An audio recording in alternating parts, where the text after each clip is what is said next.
Hi, this is Franz Merida, and you're listening to On Point, the podcast, where we delve into conversations and discussions. So get ready to stay informed, inspired, and up to date with various issues on point. Welcome na naman po dito sa isang episode ng On Point, the podcast. And for this episode, may nagbabalik po tayong eksperto para pag-usapan ang mga recent political developments dito sa ating bansa.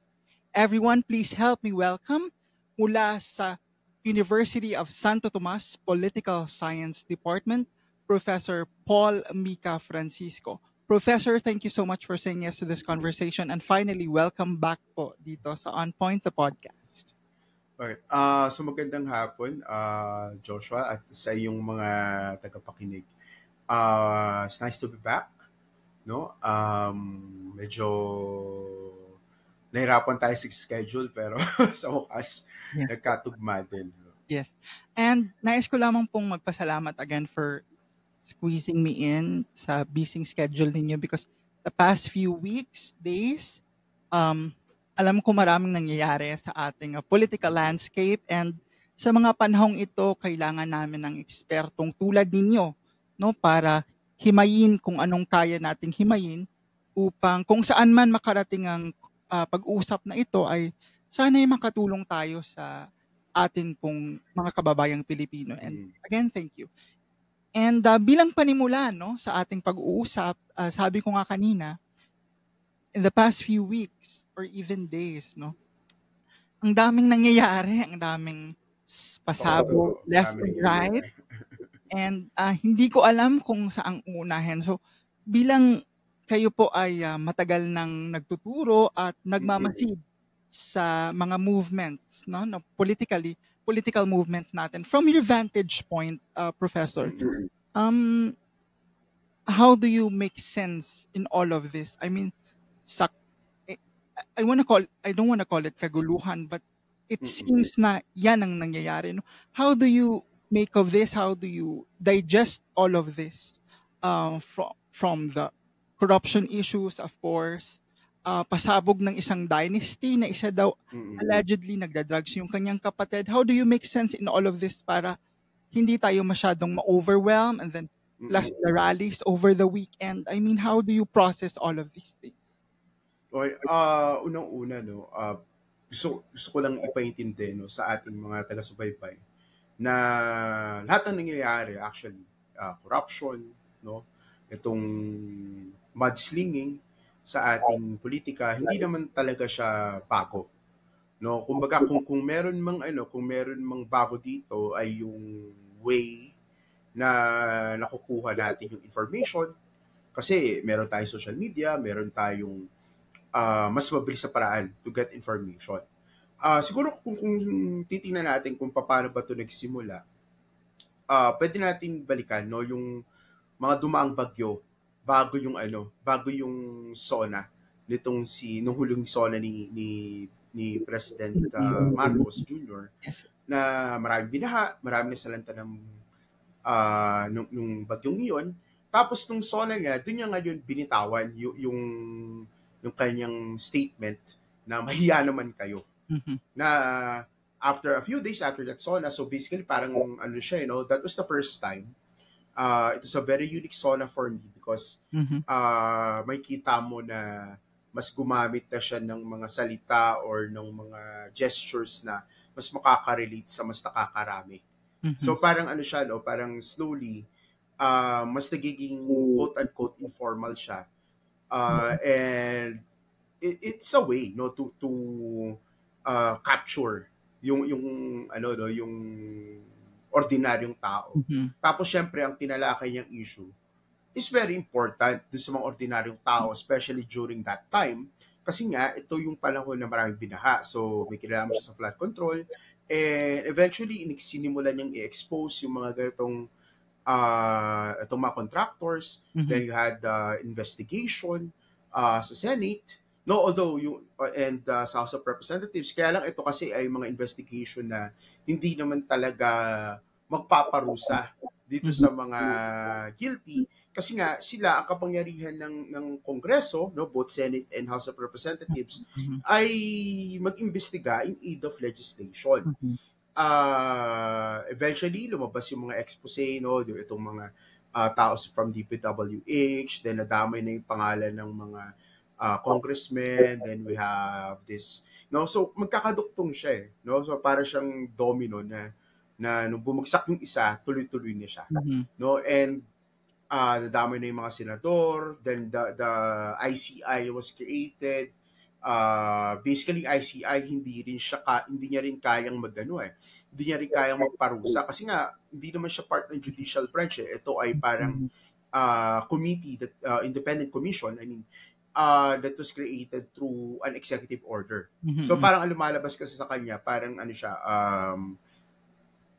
fact-finding, no? May Oh. investigation din siya, pero it's more fact-finding. Tapos recommendation siya kung sino yung makakasuhan, which is eventually meron na nga ano, no, mga recommendations na Yes. ito yung mga Pero dapat nung pangalan kasuhan. lumalabas kung sino yung dapat kasuhan, ano yung mga dapat na ikaso. But speaking of ICI, Prof, I just want to push the envelope further, no? Mm. How do you assess the way they run the investigation? I mean, mabagal ba? Masyado bang Mm-mm. mabilis? And ano pa yung kailangan nilang i-improve when it comes Mm-mm. to investigative powers or the way they Mm-mm. handle? Kasi parang ang sa akin lang bilang tagapagmasid sa mga nangyayaring storya dito sa ating politika. I Mm-mm. mean, naiintindihan ko yung people are getting outside of our streets na parang dinadala nila ito sa kalsada because the people wants action. I mean, ano pa yung kailangan i-improve ng ICI when it comes to handling investigation and ano ba, mabagal ba sila, mabilis? And then, can we really trust their independence? Or saan kaya aabot ito, Prof, sa tingin ninyo? Una, kung tatanungin natin no, kung mabagal o mabilis yung ICI, ang nangyayari kasi is talagang dinadaan nila sa due process. And the thing about due process, which is siguro sa isang demokrasya in particular, hindi mo kasi pwedeng bastang parusahan yung Mhm. mga tao nang wala kang ebidensya. Kasi you need to collect all the evidence, you need to gather all the facts before you actually decide na, okay, ito pwede natin kasuhan, ito pwedeng, hindi ito pwedeng kasuhan. And, naintindihan natin yun kasi I have the same sentiment, nakakagalit yung mga nangyayari. Dinadaan natin sa protest, which is okay, which is part of the democratic process. Mhm. Ang nakakalungkot lang dito is parang we're trying to put pressure na mabilis ang kailangan may makulong na kagad, ganyan. So, are we suggesting, no? Kasi maraming nagsasabi, oh, ang tagal na, wala pa rin nakukulong. Yes. I understand that frustration. Kaya lang kasi, pag pinakulong na lang natin sila lahat ang pangalan na lumabas without any evidence, without anything, what do you think will happen? Dadaan siya dadaan pa rin siya sa korte, nag-a-appeal yung mga yun, tapos lalabas, wala ka namang ebidensya. Wouldn't that be, wasting the Mhm. opportunity? Kasi that is how democracy works. Mahirap maaminin, pero kasama kasi sa demokrasya, yung hindi siya dapat minamadali. Kasi for example, nagagalit yung iba na hindi wala pa nakukulong. Ano gusto yung gawin ni President Marcos, ipakulong niya na lang Mm. without any evidence. Ang Mhm. ang problema kasi para lang masiyahan kayo. So what's the difference now with the previous admin na they would just kill people because pinaghinalaan silang drug pusher or pinaghinalaan silang drug user. Mhm. So nakakapagod siya, nakakainip. Kaya lang kasi we cannot move rashly Mhm. dito sa Siyempre gusto natin silang makulong, gusto natin silang maparusahan, even if the president is part of it. Siyempre hindi pa siya makakasuhan ngayon kasi ano pa siya, no? Meron pa siyang immunity sa Yes. kaso. Pero ano you have to understand how democracy works. Kasi if sasabihin mo na hindi, if hindi natin sila kaya ipakulong kaka, then ano ba, to hell with democracy. Let's just, that's ano, no, that's ironic na we're demanding, we're going to the streets, which is part of our democratic rights, pero gusto pala natin na sila, no, hindi sila dumaan sa due process, na parang gusto na lang natin silang parusahan. Kahit ba sabihin natin may mga ebidensya, may mga testimonies that would put them to jail or make them accountable. We cannot just go to the point na basta parusahan na lang. So, looking at the question about the ICI sa ginagawa nila, yes, mukha siyang mabagal, but it's part of due process. Pangalawa, mapagkakatiwalaan ba sila? In a way, may pagdududa ka dyan because sila ay appointed ng presidente. Kaya na kasi, who will appoint them? Who are we going to, how are we going to choose kung sino yung dapat mag-imbestiga dito. Merong suggestion, for example, yung ilang mga grupo na gumawa daw ng Independent People's Commission. May ganung suggestion before. Kaya paano pipiliin yung mga taong yun? No, how are you going to judge ni yung kanilang pagpili ay ito magiging patas to. Ito ay mag-iimbestiga ng maayos. Kasi we have to learn, no? We have to learn from our mistakes. So for example, yung nangyaring impeachment, no, against VP. Turns out the problem was there was an issue pagdating sa pagsunod ng proseso. Kasi parang kung sinunod sana yung proseso, hindi sana siya nagka-problema. No? That even the Supreme Court would say na, dapat yan. Dapat i-dismiss siya or at least ang ginawa ng Senado is i-archive siya. So, ang point dito kasi is, kung meron mang pagkukulang talaga tong ICI, is hindi sila naging ganun ka-transparent when it comes to their investigations. Kasi kaya nga nagde-demand ng Pero ngayon nagla-live stream na sila, no? Yes, nagla-live stream na sila. But of course, yung mga nauna, din sila sa mga sentimento ng, which is good. Yeah.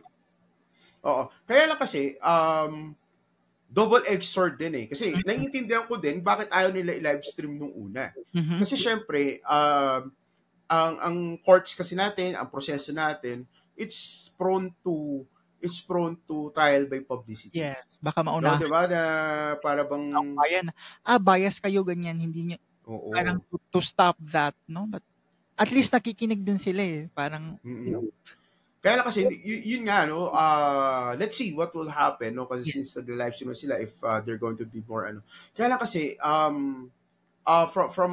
from what I have observed, no matter what the ICI does, no matter what for example, Marcos Jr. does, ay ba sabihin natin na maganda naman yung ginagawa or okay naman yung ginagawa nila, it's part of the process. I still doubt if people who are already set on the mind or set na yung mind nila dun sa sa walang kwenta yan, hindi yan na you can change their mind. Okay. So ang dyan, parang if I'll be in their place, I'll just continue what I'm doing. Hopefully it will lead to something good. And I think this administration, particularly si BBM, is already under a lot of pressure. Kailangan may magawa ako. No, kailangan meron akong masasabi na maging legacy. Kasi the reason why, again, babalik ako doon sa simula niyan, which is SONA, yung SONA ng 2025. Kaya niya ginawa yun because nothing was happening in his administration. Diba? Parang too formal, too quiet. It does not make the same impact, no, as let's say the administration. Kasi ang hirap eh. Whether we like what happened during the Duterte administration or we don't like it, ang laki naging impact nung ginawa niya, no, sa kabuuan ng politika natin. So, comes a president na parang I always see the irony in him, na parang bumabalik kasi siya dun sa pre-Duterte na demeanor ng presidente, yung pre-Duterte na klase ng politika, no? Bumabalik siya dun, hindi ngayon nagiging parang impactful yung ginagawa niya. So he had to change how he conduct himself, how he does his work as president. So Kumbaga, I think yun yung naghahanap talaga siya ng magiging legacy niya kasi second yes. half na to 'di ba? And usually Mm-mm. pag second half na ito na yung legacy building kasi most experts would say na para hindi siya matawag na lame duck president. And usually Mm-mm. pag second term na talaga yun yung ginagamit ng mga eksperto that lame duck, masyado ng quiet, masyado ng walang ginagawa. Siguro protecting din doon sa interest niya kung sino man yung magiging manok niya for 2028. Yes. And Okay. sa tingin niyo talagang talagang mapupush ito ng administration ni Marcos Jr. na ito na yung kanyang magiging legacy talaga na anti-corruption crusade. And dahil ako as an observer again, medyo sa akin may konting baggage kasi coming from the family and all Marcos. the issues, the tax issues, parang again may notion yung mga tao na parang bakit naman siya mag-a-anti-corruption crusade? Their family is again, no, may mga issue ng corruption, but again, can we suggest to the public na kunin yung thinking na yon? Or I mean, what can the president do in terms of public perception? Dahil kung ganyan at ganyan yung magiging perception, there will always be something that can be said about him, no? Or tama yun, no? I find it ironic that a Marcos, no, would put his legacy on anti-corruption. Okay? Ano kasi yun, hindi lang basta allegations yung sa Marcos family na corruption, it is already, proven na nagnakaw talaga sila and they have all of this. Kaya lang kasi, from his perspective, no, if I'm going to put myself do sa pinanggagalingan niya, number one, this is the most you could say relatable para sa ordinaryong tao na na problema. Okay? So most likely he's gonna push for that. He's gonna continue pushing for it for his last few years as president. Number two, although it might look like kasi marami nang tumawag sa kanya na parang performative lang yung ginagawa niya and he was not really serious. It's actually difficult to judge that kasi pagdating sa intentions ng tao, ang hirap naman talaga i-determine no kung ano yung intentions ng tao, hindi mo naman mababasa yan eh. What we can judge would be his actions. Yes. Now, looking at his actions, and the output. Ano naman siya, no? Meron naman siyang kung intentions yung parang nasa tao talaga yun, Prof, nasa loob niya. And siya lang yung makakapag-determine nun. Tayo is judge lang tayo doon sa output niya. Sige po, continue. So, based on his actions, he seems like he's really serious. Again, but again, this is one of the biggest ironies today. Third,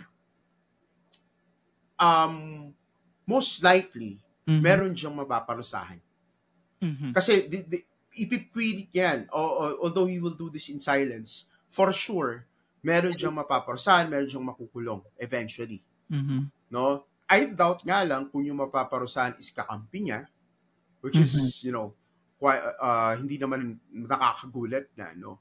Na yung kung kakampi niya ay hindi mapaparusahan, pero most likely meron makukulong dyan. Because that will be very important to what he is going to bring, no, dito sa parating na 2028 elections. Yes. Kasi most likely whoever is going to win sa 2028 elections, if it's not allied with him, no, which is the most likely hindi allied sa kanya yung mananalo by 2028, they're going to file cases against him. Yes. Especially yung pasabog nitong si Saldo ko. Again, it's not surprising kasi ganyan naman yung nangyayari for the past few administrations. Hahabulin mo lagi yung previous one. Yes. Kahit may ginawang maayos yung previous one, puputulin mo yon because you think that will also affect your legacy na hindi sa iyo kasi yun. Mm. So, again, that's the problem, no? One of the problems of Philippine politics, yung ganong klase ng yung ganong klase ng thinking, and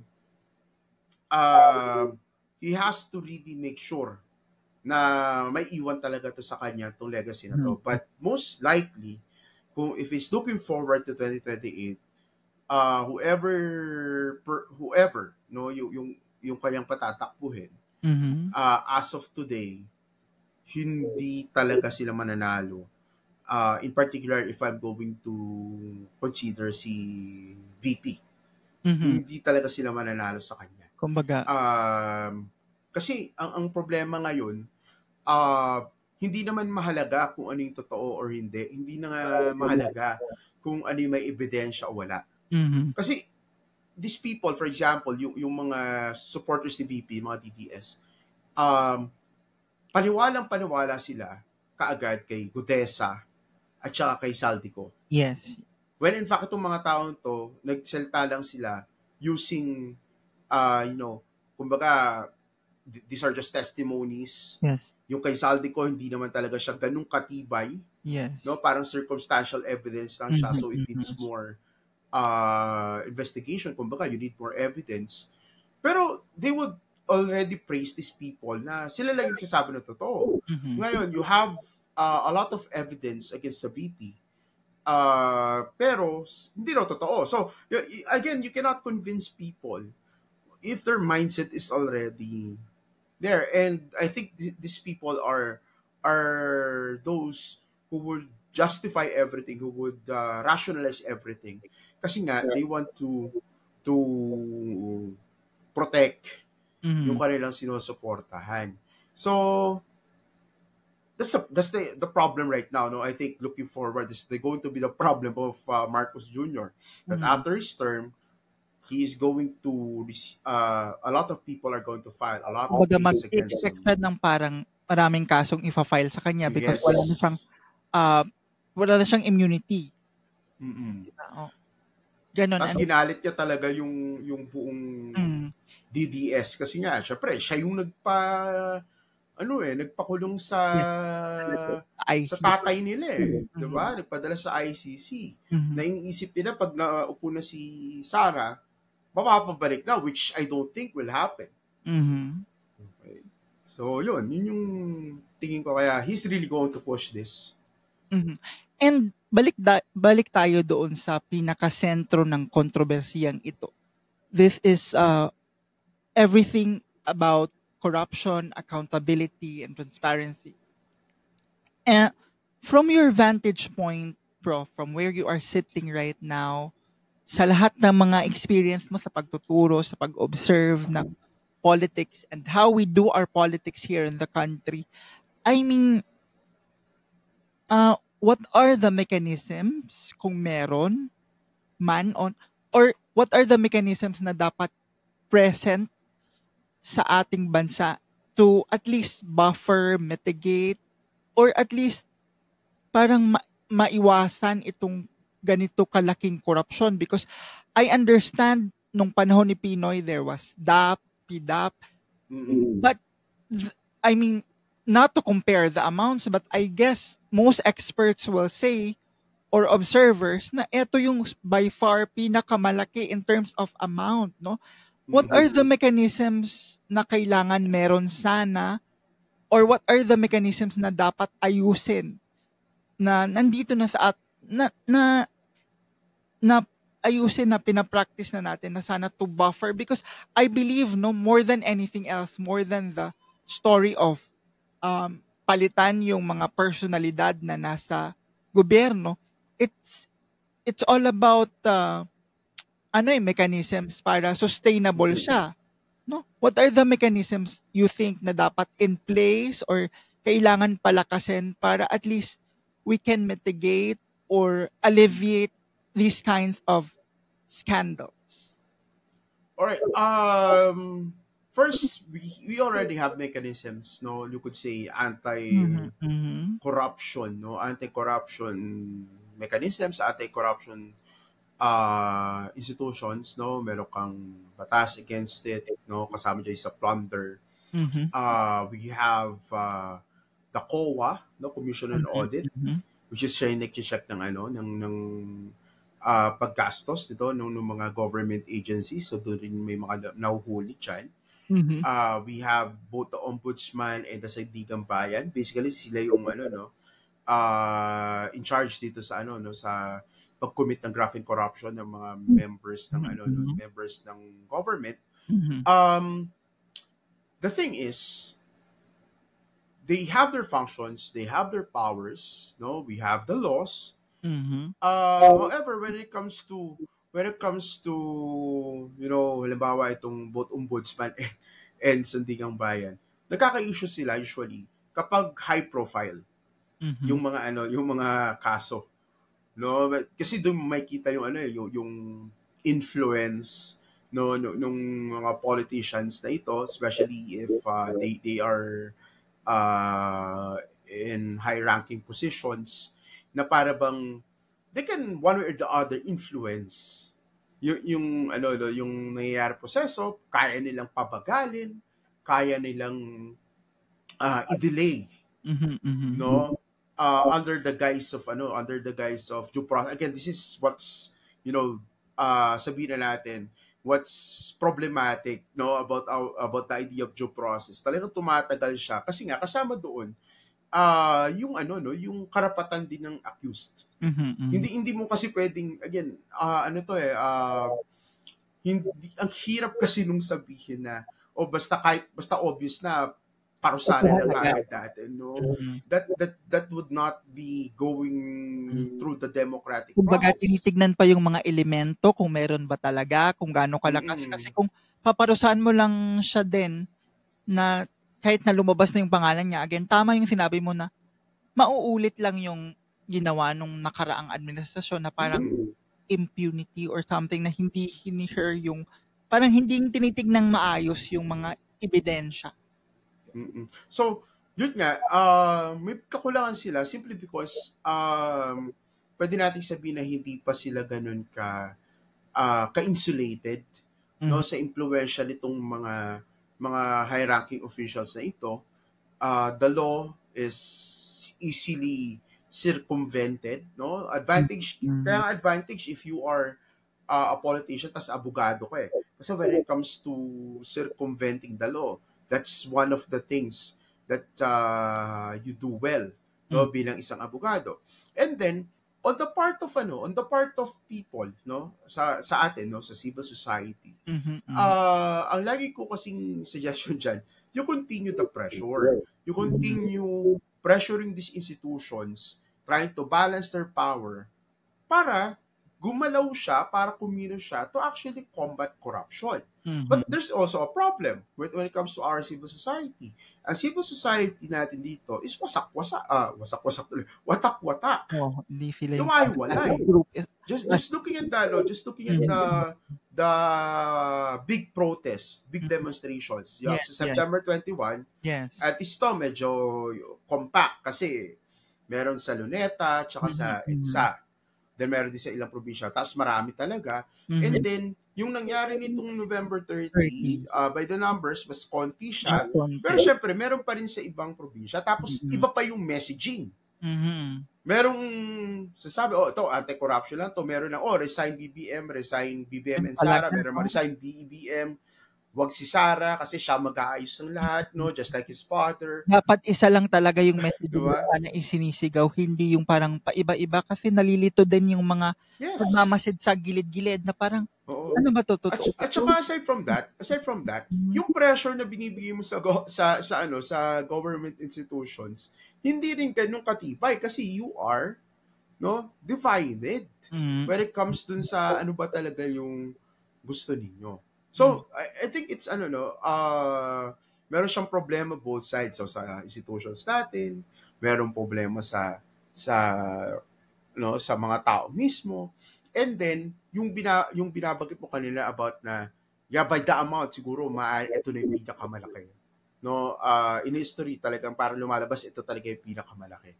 But I Mhm. would like to, kasi baka, ayoko naman mag-conclude na talagang ngayon lang nangyari yung ganitong kalaking Mhm. problema kasi this has been ongoing for so long. The only difference is that, as I mentioned earlier, mas madali kasing makakuha ng information ngayon. Mhm. In a way, we can monitor our government institutions much better as compared to before. So, kumbaga, meron kasi tinatawag silang monitory democracy na parang ito yun. Mhm. Nababantayan natin sila 24/7. Kaya when it comes to information, the availability of information, it's there. The only thing is, minsan yung information, baka hindi rin tayo sigurado if Mhm. Mhm. it's Mhm. already accurate. Kasi for Mhm. example, when we do research yung mga nangyaring corruption before, we could say na, ay, hindi siya ganun kalaki. Kaya lang kasi, I don't want to go there, dun sa, parang, ito yung pinakamalaki, kaya ito yung, ano Mhm. kagad, no? Ito kagad yung worst. Paano, ang issue dapat dito is, it has nothing to do with the amount of Kung gaano money na kalaki yung nanakaw. oo. O, hindi dapat ganun ang issue eh. Mhm. Dapat ang issue dito, may ninakaw. Mhm. Merong mga taong involved, maparusahan. Mhm. No? Although comparatively, okay, understandable, no? But there are a lot of factors why that is the case. Mhm. Kasi merong iba, no, may mga narinig ako na nag-argue na ito lang dapat yung pansinin Mhm. because ito yung sobrang laki, this is trillions of pesos already. Mhm. Yung ibang corruption na gaganap, huwag na muna natin pansinin, ito lang muna. I think that's, parang it's a twisted kind of logic, Mhm. no, na para bang porque mas mababa to or porque no mas malaki yung Mhm. tinitingnan natin ngayon. Kumbaga corruption is corruption kahit Yes, maliit man lang precisely. yan, 'di ba? Kaya nga yung iba Yun yung message nag-a-advocate dapat talaga ng eh. systemic change or kumbaga again, others would have loved na parang mechanism, kumbaga magkaroon ng mechanisms to buffer corruption or parang mechanisms for transparency and accountability kasi again hindi naman ito yung parang 100/50, kumbaga corruption is Mm-mm. corruption and bawat Yes. corruption is may natatamaan and tayong lahat natatamaan dito. So, yun. When it comes to that, no, siguro again, if we're going to talk about mechanisms, meron naman eh. Mhm. It just has to do its job. But in order for it to do its job, and at the very least do its job na merong, let's say, it will apply to everyone. Doesn't matter. Diba? Kung The kakampi man. people should keep the pressure. Yes. Huwag kang bibitaw. Diba? May mga nababasa ako na memes sa online na parang nagsasabi na, stay angry. Mhm. Parang gano'n, no?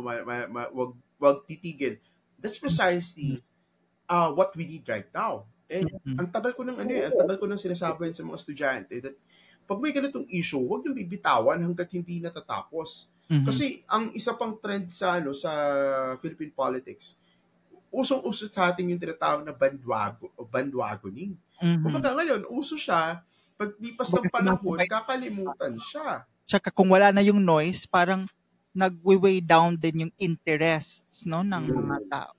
And sana hindi talaga mapagod. Although, may mga nagsasabi din na ibang eksperto na naririnig ko over the news na parang ginagamit nilang tinatawag na democracy fatigue as in connection to justify the numbers nung November 30. Kasi sinasabi daw na parang magkadikit lang yung rally from September to November at saka parang sinasabi niya na, yeah, that's democracy fatigue na parang nakikita pa din ng tao with the rally sa September 21, wala pa din gaanong nakukulong at kung meron man, medyo maliliit na mga isda ito at talagang naghanap yung mga Pilipino na yung mga as big as siguro Saldico or Martin Romualdez. But again, tama yon. Let us stay angry at saka matuto din tayong sigurong maghintay at hayaan na gumulong talaga yung hustisya sa paraan na, hindi ito madaliin talaga, no? May proseso. Kaya nga tayo nasa demokrasya kasi may process. Pero Kung gusto kasi nilang kung gusto nilang bumilis, you have to keep the pressure. Ngayon, okay, sige, naintindihan ko yung idea na, okay, democracy fatigue, democratic, however you want to call it. I just think, this is where you nagre-reflect na ngayon yung issue sa civil society na iba-iba kasing gusto mangyari. There is no united front, there is no collective action, no, na because of that, yung pressure nawawala, humihina.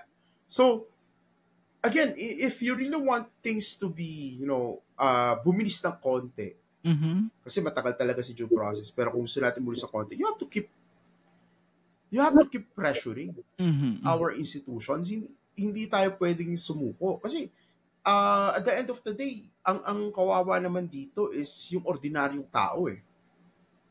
Diba? If susuko ka, ayoko na kasi nakakatamad na, wala naman napaparusahan. That is precisely what these elites want. Ito yung gusto nila na mapagod na kayo para eventually, unti-unti nyo na ito makakalimutan. Tigil lang kami siguro ng mga ilang buwan. Yeah. No? Tapos babalik rin kami sa dati naming gawin.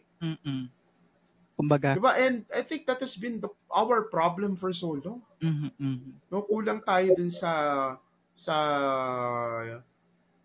collective action na talagang ma-pressure ng government na pare-pares tayo ng gusto. Diba? Hindi naman natin maiwasan yung iba-iba yung gusto ng iba't ibang grupo. Kaya lang, in this kind of, if we can call it a crisis, no, in this kind of situation, we have to find a way to find common ground. We have to find a way to,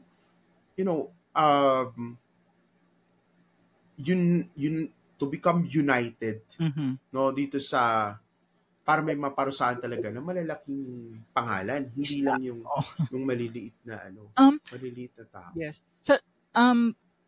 Maiba naman ako, Prof. Sa tingin ninyo, sa lahat ng mga kaguluhang ito, sa lahat ng mga rally, sa lahat ng mga calls for resignations, kahit sinong personalidad man, sa tingin ninyo, sino o sino-sino ang mga nakikinabang sa kaguluhang ito? And, parang, again, doon muna ako sa first question. Sa tingin mo, sa lahat ng mga kaguluhang ito, sa lahat ng mga sino o sino-sino ang mga nakikinabang sa, sino mga forces ang nakikinabang dito? I mean, in terms of political capital. Yeah. I would say, given na parang nagbago sila ng approach. I would say yung grupo, no, yung grupo nila VP, yung makikinabang dito. Kasi they started mellowing down na hindi na siya masyadong lumalabas na nagsasabi ng outrageous things, no. Makita mo doon na very in fairness sa kanyang public relations at kung sino man ang kanyang mga advisors, they know what they're doing. So especially with the bombshell na pinakawala ni Saldico, they're going to use that to their advantage. That most likely pwede nitong matabunan yung possible impeachment against her. May sariling issue din naman si VP ng corruption. I know the impeachment complaint was parang na-trash out siya because of that issue sa Supreme Court or the process. But even then, with the issue of like yung mga bago na parang about sa laptop, even then, no, parang tinginin nyo na parang siya talaga yung mga nakikinabang dito. I mean, she seems very popular still. Bakit kaya? Bakit, Prof? Because they know how to, they know how to play within contradictions.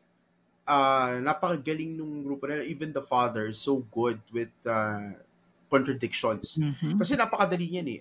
Whatever they say, if it's outrageous, they could just say, it's a joke, it's Mhm. a remark na ano, or pwede naman nila itanggi. Kasi again, Mhm. that's the thing, no? That's the thing about our politics today. It doesn't matter who tells the truth, who has the evidence. What matters is kung sino yung sinusuportahan mo. Mhm. So, halimbawa, kasi sinuportahan mo to, kahit lokohin ka pa yan, kahit anong sabihin sa yung kasinungalingan dyan, Mhm.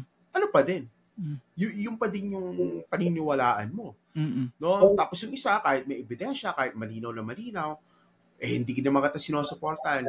Ganun na yung parang ano na nga siya, sabi nga nila, it's like idolatry na siya, na talagang yung Mhm. dahil idol mo to, eto na lang yung susundin mo. And they are able to again, in fairness to sa mga tao sa paligid niya, it seems like they know what they're doing, Mhm. that everything is calculated, and at nagsimula sila na parang ganito kataas yung parang minsan ridiculous na yung mga pinagkagawa nila. Then Mhm. suddenly now you have them trying to be a little more quiet, Mhm. Pero the going a bit more bigger question formal. is that can they sustain this kind of image until 2028? I mean, will this even work na parang reluctant or parang you present yourself as the opposition despite the Mm-mm. can this work or is this sustainable or you know? Mm. Uh, Unless merong isang mangyari na sobrang drastic, Mhm. I think this is this is going to work.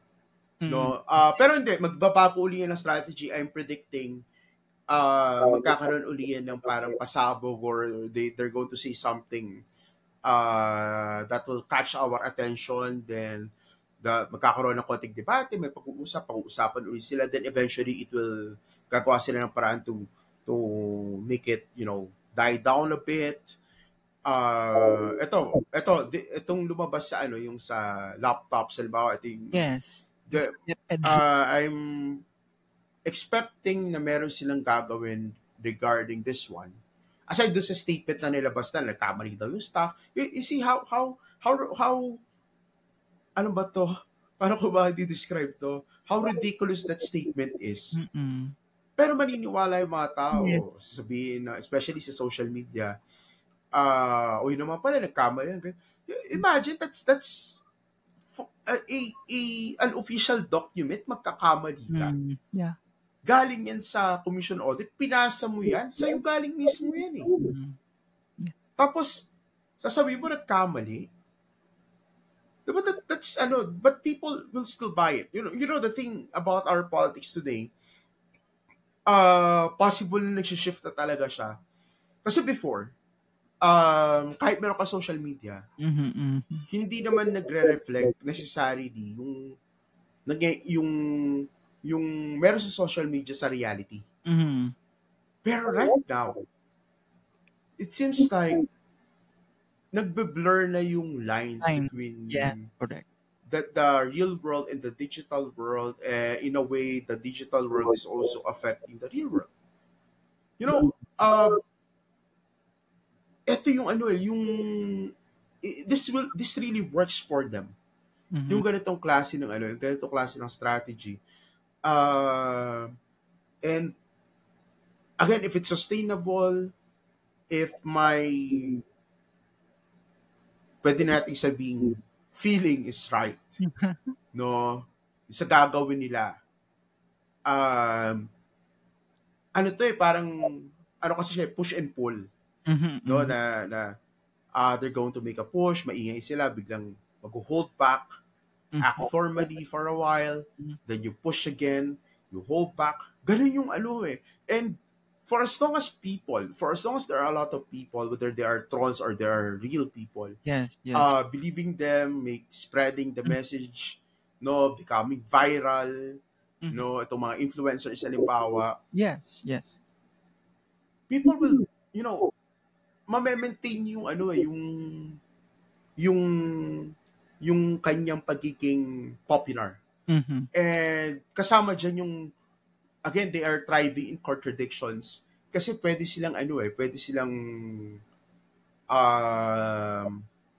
tawag dito, they can say one thing, tatanggi nila later on, Yes. no? They can insult one person, di ba? Diba si Saldico, light sa kanila, Yes. biglang biglang, bayani na. So, They praise.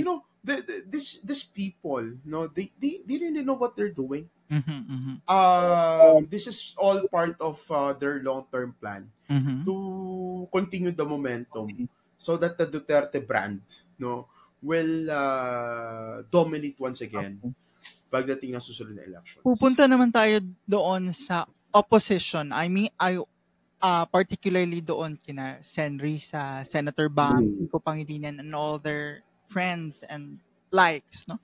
Ano yung kailangan nilang gawin para magkaroon ng isang solid front? That's number one. And then number two is, what are the lessons na pwede nilang makuha in terms of running the campaign, lessons from 2022 and 2025 para at least, well, hindi naman sa diretsong manalo because survey would tell us na parang if election is parang nangyayari sa araw na ito, it would have been Sara Duterte. But I think parang ano yung kailangan nilang gawin para at least to fair or maging exciting naman yung laban or maging dikit, no? What are the lessons that they can get from the 2022 elections and 2025 to mount a better campaign? I think I can, kaya kong tuhugin yung dalawang questions. Mhm. And my answer to both is they have to learn how to be pragmatic. Mhm. Mhm. No, pragmatic in the sense that they have to establish a coalition kasi we don't have strong political parties, so talagang ang bubuhay sa atin coalition. Mhm. They have to establish coalitions with the right people. Mhm. I know this might sound problematic for some, especially if you are someone with high moral principles. Mhm. But if there is something that I have learned sa aking observations, no, if you want to beat someone as strong as VP, Mhm. no, you have to establish a coalition. You have to establish alliances that is not based on morality, Mhm. not based on principles. Mhm. Again, ang sakit pakinggan, pero you have to establish these coalitions based on practicality, Mhm. winnability, no, and as much as possible, you should avoid very important to, no, something that lumabas nung 2022 elections. You should avoid marginalizing people or discriminating against people. Mhm. Kasi the thing is, yung ganito kalakas na kalaban, hindi mo siya talaga matatalo ng, let's say, isang partido lang, kayo sabihin mo, the pink wave. Mhm. Di ba? That same pink wave na sinasabi nila, nangyari ng 2025, no, midterm elections kasi nanalo si Bam at saka si, it's not necessarily wrong. It's just that we are forgetting the fact that when you try to look at elections pagdating sa senators, Mhm. you're electing 12. Yes. Pero pagdating sa presidente, Alam you're just ka. going to choose Yes, one. one. Yes. So, you have to be very careful with that kind of, although maraming sumakay sa narrative, pero ako kasi, very, Kasi sa what do you gossip, call pwede this? kang mag-number 8, sa iba mag-number 9. Yes. Masasama ka talaga sa Magic 12. May chance ka Mm-mm. kahit pink ka or basta kung mayroon pang slot, pwede kang Mm-mm. masama doon, di ba? Pero pag presidential at vice president, isa lang siya. So parang, Yes. you have to be, yung parang pipiliin talaga ng mga... No, kasi yun very, I could say, cautiously optimistic ako over that. Although that there's some truth into that, we cannot expect that to translate sa susunod na elections, Mhm. especially if we're just going to vote for the president or the vice president. Mhm. So, ang ano ko doon is you have to for them, no, for this for the next elections, they really have to prepare, Mhm. no, to become more practical rather than principled. Pwede sabihin ng ilang grupo na, ay, hindi maganda yan. Ganyan. Kaya lang kasi, ano ba ang ating aim? Oo. Diba? Ano ba ang ating short-term na Yes. goal? Diba? To win Yes. elections. Na manalo. Yes. And Eh, number hindi pa naman tayo nagpapalit ng system eh. yeah. And the system dictates na this is the best possible path to Mm. challenge the current, let's say, front runner. Mhm. No? So, paano mo ipoposition yung sarili mo sa ano, no, sa political market? You have to make the necessary, kahit minsan ayaw mo, you have to make the necessary alliances. Mhm. Even if it's uncomfortable, you have to make that. Kumbaga, you have to make that compromise. Yes. Yeah. And speaking of preparation, Prof, kasi preparation, it takes time, no? And gusto ko lang tanungin to because it's 2026. And parang, in terms of preparation, kailan ba dapat mag-prepare ang opposition? Kasi parang, di ba, when you're too early, there's a demolition job. And when you're too late, parang too late na mag-snowball ang groundswell of support. Parang kailan ba dapat, like next year o sa 2027 na, or they should have started before the 2025 election? I mean, gaano katagal o kabilis dapat when it comes to the preparation na hindi naman masyadong maumay yung mga voters na that's premature campaigning. Ayaw namin yan. I mean, how do they strike the balance in as far as the opposition is concerned? Again, that's a question that's quite difficult.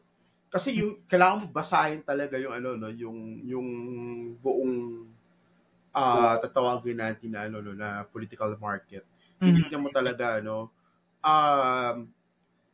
Ngayon, you can start as early as now by, for example, determining who are your voters, who are your non-voters.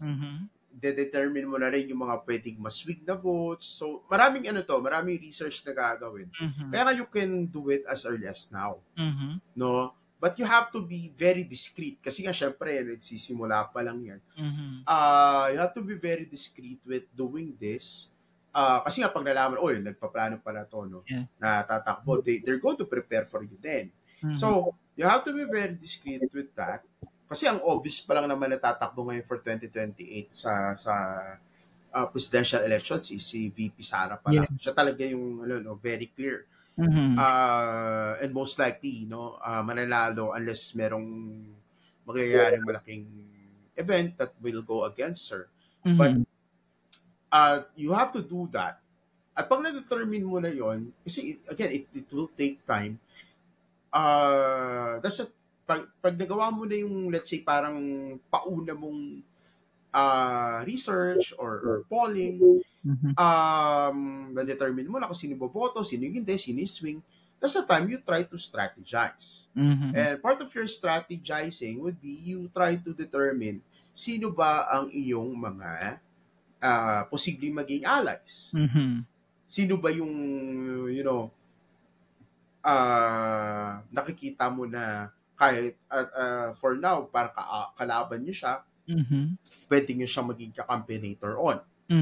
So, you have to determine all those things as early as now or next year. And then, you start building up. Actually, pwede mo nang, dapat nga, ginagawa na rin. But you have to start building up kung sino man yung magiging standard bearer nung coalition niyo.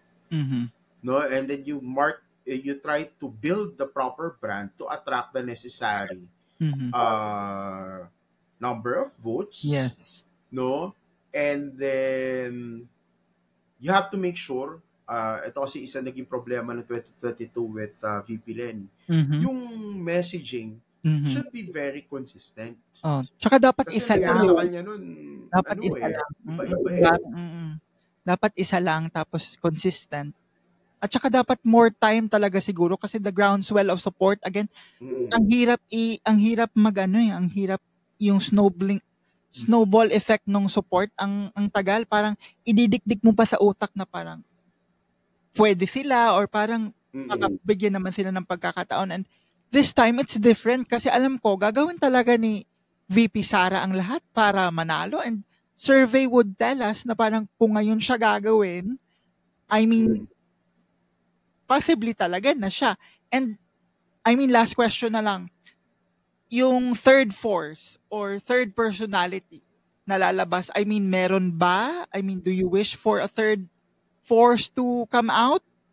I mean, at sino mo ng mga napipisil mong I actually don't wish for it. kasi the way our electoral system works, usually dalawa lang ano siya na dalawa lang yung main candidates. Pero definitely meron siyang lalabas. And parang ang mangyayari pa dyan, parang ang third force pa would be the candidate of the administration. Kasi meron yan no? Kaya for example, if the group of if the true opposition hindi sila makikipag-alay halimbawa sa administration, which is most likely hindi talaga nilang gagawin. Kasi they want to also distance themselves kasi Marcos ang nakaupo merong lalabas sa third force dyan, pa may fourth, may fifth, ganyan. Marami kandidato yan, for sure. The thing is, kapag meron kasing ganun, maghahati lang siya ng boto. Yes. Maghahati lang siya ng boto. Kaya lang, hindi natin may iwasan because our system allows it. Yes. The best course of action here, if the true opposition wants to really defeat itong si VP Sara. Yes, kasi again, sa mga she's the front runner regardless of ang makakapagpigil lang dyan pagka-convict siya sa impeachment. They have to really make this quote-unquote uncomfortable or unholy alliance parang mag-consolidate para mas maging matibay yung vote base nila. Again, it's it's something that seems unprincipled. Well, unprincipled nga siya. Yes. No? Kaya lang kasi, iisipin mo, what's our short-term goal? Our short-term goal is to win the elections. Once you win, that's the time wherein you can do what you want. That's the time wherein you put in your principles. That's the time wherein you try to promote the values that you want to promote. Yes. Pero sa ngayon, you have to be very practical. Yes. Panghuli na lang, no, just to close this conversation, mensahe mo na lang sa mga patuloy na nagmamasid at gusto pang magmasid sa mga recent political development na ito. I mean, ano yung mensahe mo sa kanila on how should they process din? Dahil ako talaga bilang observer, I would say nakaka-overwhelm siya, no? Siguro hindi para sa mga political science kasi ito yung mga panahon na nabubuhay yung mga dugo ninyo. But to those non-political science people, or parang yung, simpleng one lang na, yung gusto lang naman ay makakain ng 3 beses sa isang araw, mensahe mo sa kanila, sir, sa mga nangyayaring ito. Ayun. Ang sasabihin ko lang would be, manatili tayong vigilant, no? Doon sa mga nangyayari, patuloy natin siyang bantayan. Huwag po tayong mapapagod na humingi ng accountability, ng transparency. Manatili tayong active pagdating sa sa politika. At habang ginagawa natin 'yan, sana yung natututo rin tayo, yung sinusubukan nating turuan yung sarili natin na maging na maging mas knowledgeable, mas naiintindihan natin ang nangyayari. No? Alam ko, napaka prominent no ng information, no, napaka readily available na information sa atin. Pero ang hiling ko lang, pag may nakita tayong information sa social media halimbawa, huwag tayo basta-basta maniniwala. Maging mag-imbestiga tayo ng sarili natin. Tignan natin mabuti kung yung bang nakita natin ay tama or mali. Alam ko matagal no ang proseso sa demokrasya. Ganun yung yung nature kasi no, pasasabi natin na isa sa mga limitasyon ng demokrasya. Matagal talaga yung proseso, pero wag po tayong again sumuko na walang mapaparusahan kasi most likely meron yan. Sana merong maparusahan na malaking pangalan, pero kung sakaling wala man, ibig lang sabihin nun, wag pa rin tayong tumigil. Kasi ang partisipasyon natin sa demokrasya, hindi lang siya natatapos sa pagboto. Kasama yung ganito. Dapat nga normal sa atin yung ganitong klase ng movement. Yung ganitong klase ng pagkilos, hindi dapat nawawala to sa demokrasya. Kaya kasama talaga tayo sa mga aktivista o hindi, kahit ordinaryong tao tayo, dapat manatili tayo aktibo sa demokrasya. Thank you for tuning in for this week's episode of On Point, the podcast. Stay connected by following our official social media pages for the latest updates. I'm your host, Franz Merida, and I can't wait to dive into our next conversation here on Point.